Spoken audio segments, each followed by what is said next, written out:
Pessoal, dando então continuidade aqui aos mistérios da humanidade. Um conteúdo extremamente profundo, amplo, vasto e que vai te passar muitas estratégias e direção para esse tempo que nós estamos vivendo. Segredos que estão guardados para serem desvendados para os sábios deste tempo, tá bom? Tem pessoas que ainda questionam, uma coisa para você poder fazer com que as pessoas que não acreditam em Deus, embora o número de ateus seja pequeno, e na hora do desespero até o ateu grita, ai meu Deus, né? Seria você trazer a seguinte reflexão. Ok, vamos supor que o Big Bang, né, a origem de todo o universo, realmente existiu. Então, antes do Big Bang, nada existia, não é? Toda a energia do universo estava agrupada num único local, até que houve uma grande explosão, né, chamada de Big Bang. Né? Então, vamos supor que antes do Big Bang, nada existia. Não existia tempo, não existia espaço, não existia estrela, não existia planeta, galáxia, nebulosa, matéria escura, vida, planta, nada. Aí, de repente, desse nada, Deus fez tudo, né? Deus fez tudo, startou. O universo é perfeito demais para ser obra do acaso. A órbita dos planetas, a gravidade, a formação, né? Quando você estuda, você que estuda medicina, por exemplo, ou até se você tiver curiosidade em ler alguma coisa a respeito, como se forma um feto. É impressionante, sabe? Como a vida se forma no útero materno. O coração se forma primeiro, antes do cérebro, né? Então Deus sabe o que está fazendo, Deus faz coisas extraordinárias, nós não evoluímos da planária não, tá? Então Deus fez todas as coisas, tudo que existe funciona em perfeita harmonia, o universo é totalmente harmônico, Deus fez todas as coisas, então o tempo, o espaço, a vida foi estabelecida depois do Big Bang, né? Ou seja, diante daquele que sempre existiu, por aquele que não tem o começo, que não tem o fim, que é o alfa e o ômega, que é o começo e o fim. Deus é o Senhor de todas as coisas. Nada fica abaixo disso. É importante guardar essa questão, tá bom? Então, houve então aquela grande explosão. Não havia nada, não havia tempo, não havia espaço, nem estrelas, nem galáxias, nem vida. E Deus estabeleceu tudo isso, trouxe vida, trouxe plantas, animais, aquáticos, terrestres, galáxias, planetas, sistemas, né, nebulosas, matéria escura. E olha que a gente conhece muito pouco do universo, 4% só do universo observável, tá? Então, somente uma inteligência muitíssimo elevada, Deus, poderia ser capaz de criar todas as coisas. Deus existe, é fato, não é obra do acaso. Nós não estamos aqui por acaso, como dizia Albert Einstein, Deus não joga dados, né? Então, desde as menores partículas, se observar a sincronia, a perfeição das menores, antigamente chamavam-se de átomos. Eles consideravam um termo que quer dizer indivisível, a menor partícula conhecida. Hoje, nós, através da nossa tecnologia, nós sabemos que existem partículas ainda menores do que o átomo. Existem elétrons, prótons, nêutrons, né? Existe um grande vazio dentro da estrutura atômica, né? Então, na verdade, nada é concreto, tudo é poroso, né? Então, é muito doido quando você estuda física, especialmente a física quântica, né? Então, átomos são formados por elétrons, prótons, nêutrons, mas também por partículas ainda menores, como os neutrinos, como os quarks. Então, olha só que coisa incrível, e Deus fez todas essas coisas. Dos átomos formam as moléculas, não é? As moléculas são formadas por átomos. Essas moléculas formam em nós, por exemplo, vão formar os nossos tecidos, vão formar os seus músculos, vão formar o seu sistema endócrino, metabólico, excretor, vascular, digestivo, né? Sistema nervoso, vai formar uma série de sistemas. Como é que Deus fez essa perfeição? Deus fez tudo isso é perfeito demais, né? Toda a matéria que surgiu de maneira muitíssimo organizada. Todo o nosso organismo é formado por átomos, por moléculas que se juntam de uma maneira adequada. Ou seja, se as moléculas se juntassem erradamente, aquelas células que formariam músculo se juntassem com as células que formariam a pele, por exemplo, alguma coisa seria errada, você sairia torto, né? As células que dariam origem ao seu globo ocular, né? Quer dizer, elas sabem que tem que formar a sua capacidade de enxergar. Deus fez isso, Deus dirige isso. Existe uma orientação, né, espiritual que coloca todo o universo em perfeita harmonia, inclusive nós, tá bom? Então todo o universo possui os mesmos elementos, olha que coisa curiosa, que o nosso corpo possui. Você faz parte do universo, porque Deus fez o universo e nós somos parte de Deus também. A centelha divina habita em você e habita em mim, né? Então, isso o diabo ele tentou corromper, tentou profanar, e muitas pessoas lamentavelmente se afastaram de Deus, estão mortas espiritualmente, em coma espiritual. Em 1957 foi publicado um artigo por uma brilhante cientista dizendo que o nosso corpo ele é formado por elementos um tanto quanto curiosos. Dentre eles, né, o hidrogênio, nitrogênio, né, ferro e carbono. Você sabia que isso é extremamente abundante no universo, né? O hidrogênio principalmente. O hidrogênio e todos esses elementos que eu citei antes, por exemplo, o nitrogênio, ferro e carbono, eles são formados no universo em grandes fornalhas cósmicas. Precisa de um calor muito grande para fazer uma fissão nuclear, né, no interior das estrelas, onde o calor é altíssimo e a pressão é super elevada. E esses elementos estão exatamente presentes em nós. Olha só que coisa, aquilo que é produzido no centro das estrelas está em mim, está em você. Nós fazemos parte de toda a criação de Deus, né? É formado no núcleo das estrelas, né, chamado de fusão termonuclear. E isso está presente em nós. Nós somos produto disso também, né? O hidrogênio, que é o elemento mais abundante em todo o universo, acredita-se, né, dentro do universo observável que a gente consegue alcançar, 75% da massa do universo contém hidrogênio, né, contém hidrogênio. E o que a Terra tem? Mesmo, a maior parte do nosso planeta é água. Água é H2O, né? Então tem hidrogênio e tem oxigênio. Eu e você somos, na maior parte, mais de 70% do nosso corpo é formada por água. De novo, H2O, hidrogênio dentro de nós. A matéria mais abundante em todo o universo está em você e está em mim. Nós fazemos parte desse universo, você faz parte de Deus. Olha que coisa espetacular, né? Então, nosso corpo tem isso. Deus criou todas as coisas, criou o tempo, criou o espaço, criou galáxias, matéria escura, né? Tudo que nós entendemos. Antes nada existia, mas ele sempre existiu. Deus sempre existiu.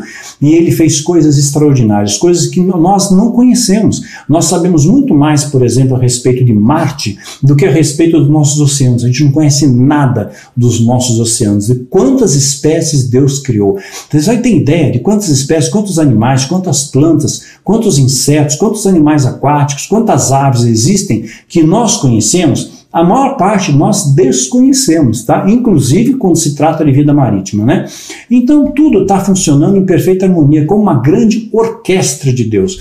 Tudo no universo está em movimento, porque vida é isso, vida é movimento. Água parada, ela apodrece, né? Ela cheira mal, ela vai atrair insetos, coisa e tal.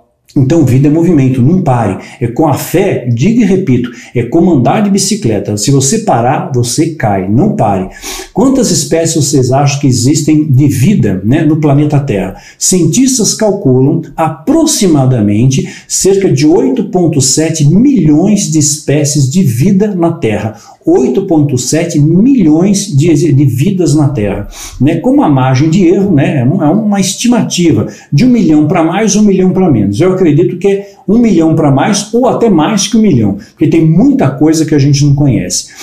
Se esses dados estão corretos, né, nós só conhecemos 14%, quer dizer, essa quantidade narrada pelos cientistas representa aproximadamente 14% das espécies que existem no mundo e que foram catalogadas, conhecidas e catalogadas. Tem muitas coisas que o homem desconhece, não sabe. Isso representa apenas 14%, né, do que nós conhecemos. Se a gente pensar na vida marítima, por exemplo, nós só conhecemos 9% dos oceanos. 9% é a quantidade que nós conhecemos dos nossos oceanos. Lembrando que a Terra, a maior parte é composta de água. Nós não sabemos nada, né? Isso nós não estamos contabilizando nesse cálculo simples, superficial, as plantas, flores, árvores, insetos, tudo que Deus fez. Entenda a imensidão e a profundidade da criação. Isso nós estamos falando só do planeta Terra, hein?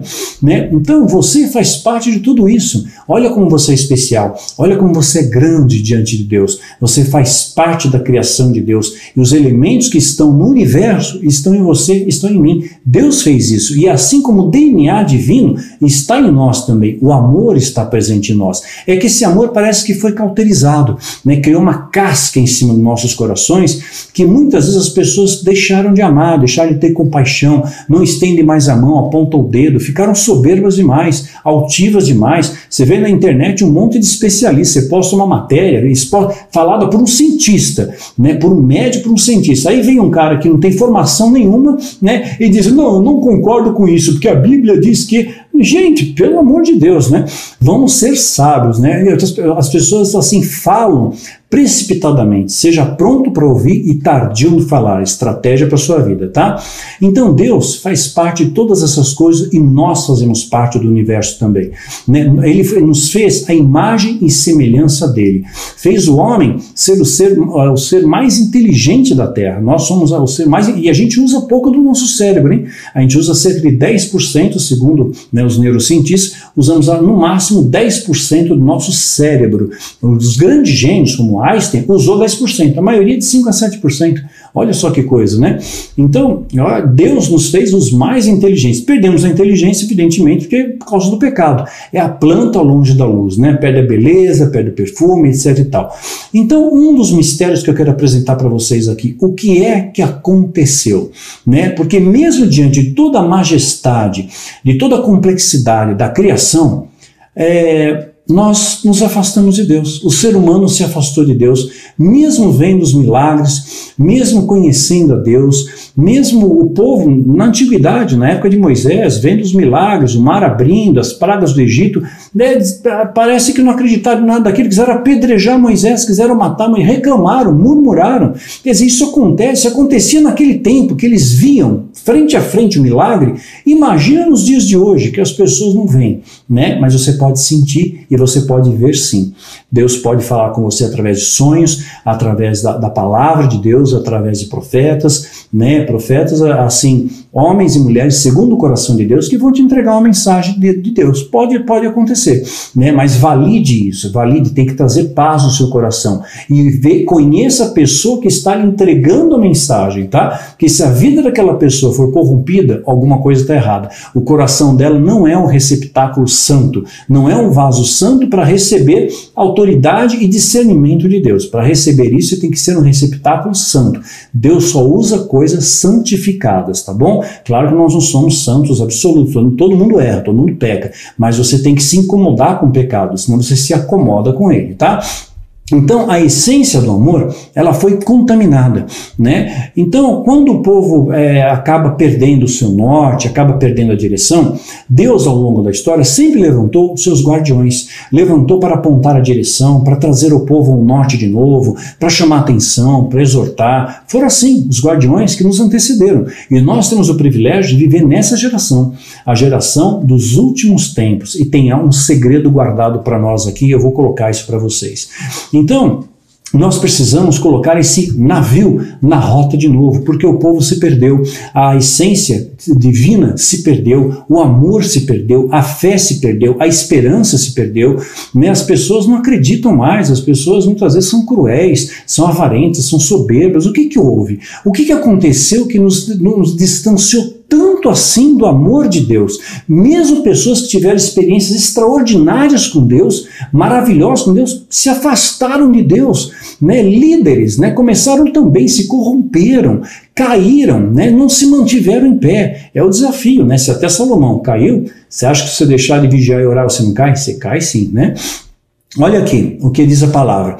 E quando encontrou, levou-o para Antioquia. Assim, durante um ano inteiro, ano inteiro, Barnabé e Saulo se reuniram com a igreja e ensinaram a muitos. É necessário que o povo seja ensinado, porque o povo está sendo ensinado com a mentira, está sendo ensinado com ilusões, estão sendo ensinado com coisas que apenas trazem atrativos temporais para eles. Olha, você vai ser curado, você vai ter uma bênção, eu vejo aqui, né, uma bênção extraordinária para você, você tem um chamado, você é o escolhido, você vai ser próspero, né, você vai ver milagres, através de você Deus fará sinais e maravilhas. Pode fazer, sim, desde que você esteja no centro da vontade de Deus. Mas muitas pessoas vão atrás disso, vão buscando isso. Se a sua busca é essa, você nunca vai encontrar.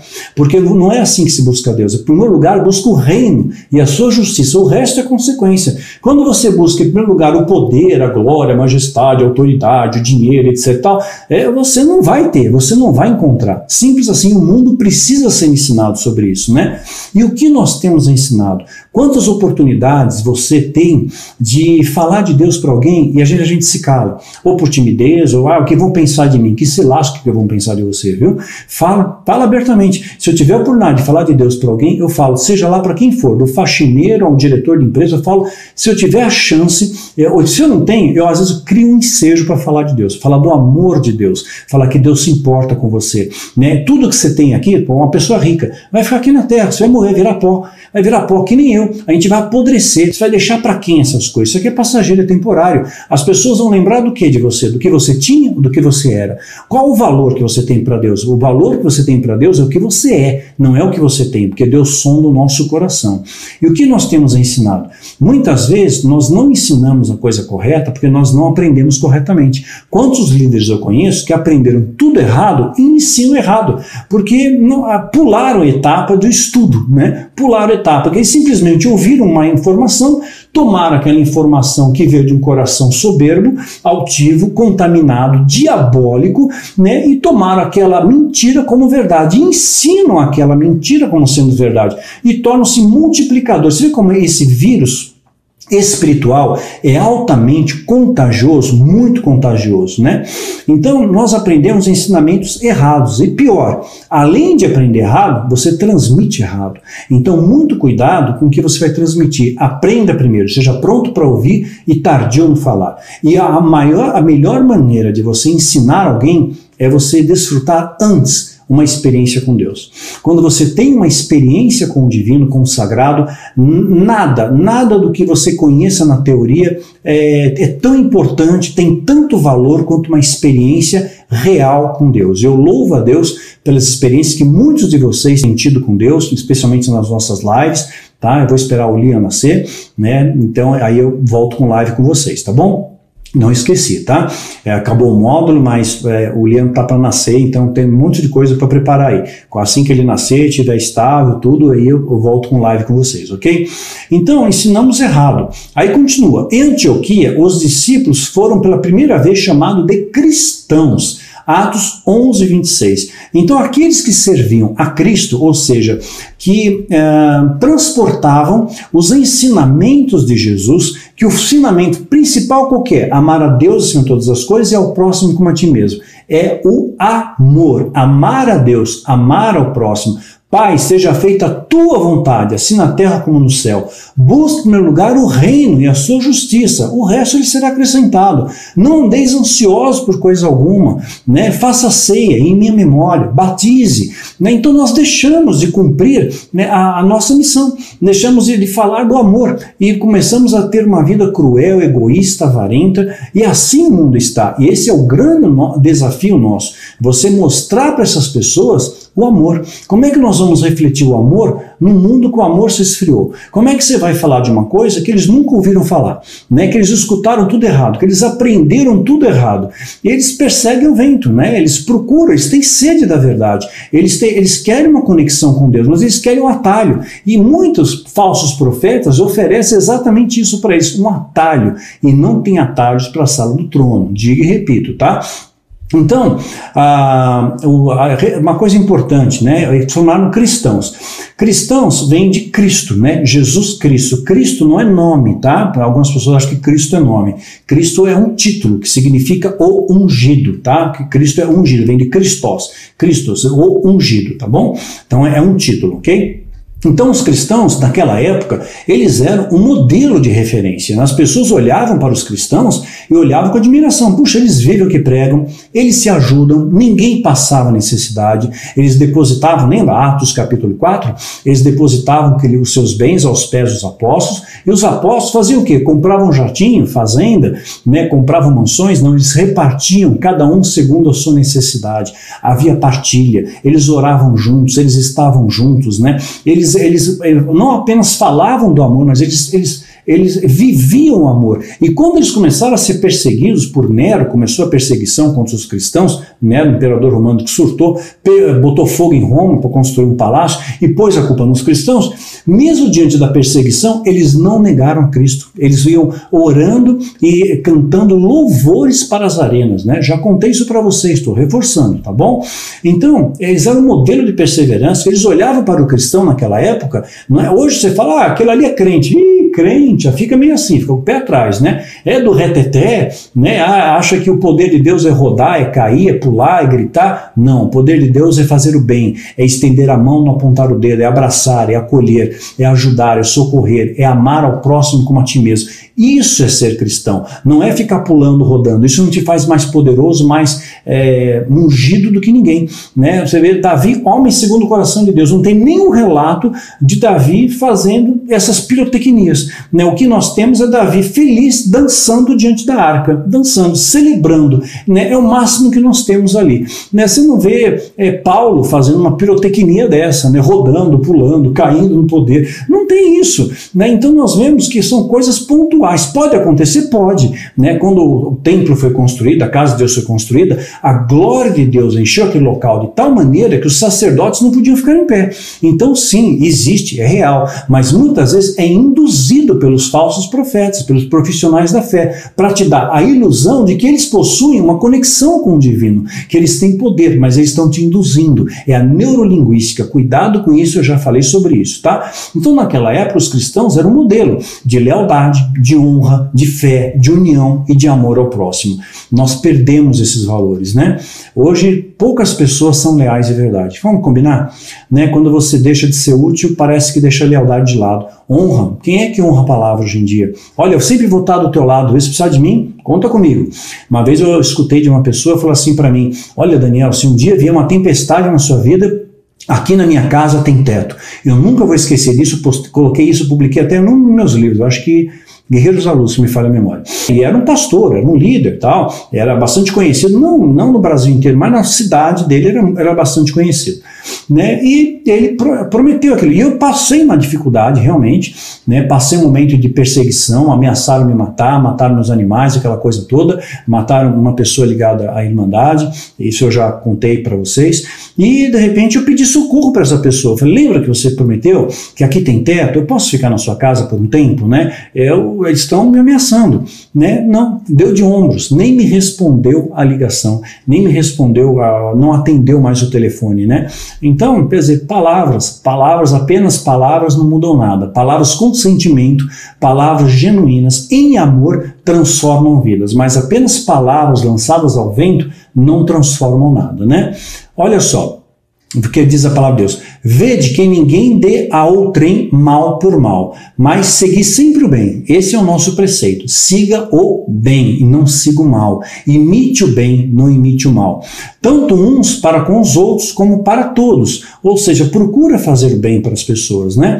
Não esperando nada em troca. É aquela coisa de você levar uma coberta, vai estar fazendo frio agora, leva uma coberta para o mendigo na rua, né? Cobre ele. Você vai ver só que gratificante que é aquilo. Leva uma sopa, né? Visita um orfanato, visita um asilo, visita um hospital, sabe? É extremamente gratificante isso, é melhor dar do que receber, né? Regozijai-vos sempre,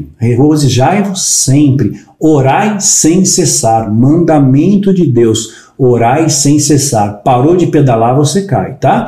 Em tudo dai graças, para de murmurar, não reclame, Deus não abençoa o murmurador. A geração murmuradora pereceu no deserto. Em tudo dai graças, até pelas lutas, pelas dificuldades, né? Dá graças, né? Então agradeça a Deus, né? Então eu não vou fazer aqui uma utopia, tá? Vocês conhecem a minha história, sabe, eu perdi meu filho, perdi minha esposa, né? Eu não cheguei para Deus e agradeci, Deus, obrigado por você tirar meu filho de mim, obrigado por minha esposa ter morrido. Eu não agradeci, não vou ser hipócrita, não foi esse meu gesto, mas eu perguntei para Deus, Senhor, para quê? Né? Para quê? Qual o propósito disso? Por que o Senhor permitiu que isso acontecesse, né? Então me dá força para suportar, me dá força para atravessar esse deserto, né? O Senhor não está me livrando do vale da sombra da morte, mas eu quero que o Senhor me dê força e capacitação para atravessar o vale da sombra da morte, porque aí eu vou estar com a minha fé mais forte, mais renovada, mais fortalecida, como foi com Jó, né? Então Jó era justo, e muitas pessoas me tripudiaram, dizem, é retaliação, ele é satanista, ele é mentiroso, o diabo está atacando, são os amigos de Jó. Isso aconteceu comigo, eu experienciei isso na minha vida. Então eu poderia ter desistido da igreja, da fé, de Deus, né? Mas não mudou minha fé, meu amor por Deus continua o mesmo, e hoje eu aprendi a ser grato a Deus. Eu agradeço a Deus pelo tempo que eu passei com eles. Quando você é grato a isso, há uma modificação, uma metanoia, uma mudança de mente em você. Quando eu passei a agradecer, falei, Senhor, obrigado pelo tempo de vida que eu tive com o Micael, por ver ele crescer, pela infância, pela adolescência, por estar presente em casa, obrigado pela minha esposa, pela Isabela, né, uma grande parceira, uma amiga. Então passei a agradecer, obrigado pelo tempo que o Senhor me deu. Agora, está me dando algo novo, é o vinho novo, eu estou recebendo e recebo de braços abertos. Agradeço pela família que o Senhor me deu, agradeço pelos meus enteados, agradeço pelo Linha, agradeço pela minha esposa e sou grato. Em tudo dai graças. Então é um processo, entende? Às vezes não é num momento imediato, às vezes na hora você está triste, você está abatido, mas quando você consegue agradecer a Deus pelo tempo que você passou com o seu pai, com a sua mãe, com a sua avó, que partiu, por exemplo, com o seu irmão, né? Você, puxa, obrigado pelo tempo que eu tive, né? Que eu pude fazer o bem, faça. Né? Agora, se você deixar de fazer, vai vir aquele peso, vem o peso da culpa, e o acusador vem apontar o dedo. Deus entende, você pede perdão, você se reconcilia com Deus, ok, mas o diabo é o acusador, ele vai jogar culpa em você, né? Culpa, e você vai ter uma vida terrível, uma vida horrível, e as pessoas que vão ser usadas pelo diabo vão te culpar também, me culpam, né, de ter esposa, né? Já falei isso para vocês, né? Mesmo tendo perícia em casa, mas vai ter que provar, né? Então é isso aí a questão. Vai se ver com Deus, vai se ver com a justiça na terra também. Aí continua, em tudo dai graça, porque essa é a vontade de Deus em Cristo, Jesus para convosco. Em tudo dai graças, né? Não extingais o Espírito, não deixa que o Espírito deixe de existir na sua vida, o Espírito Santo, né? Não desprezeis as profecias, que está escrito, vai acontecer. O Apocalipse não está escrito? Vai acontecer.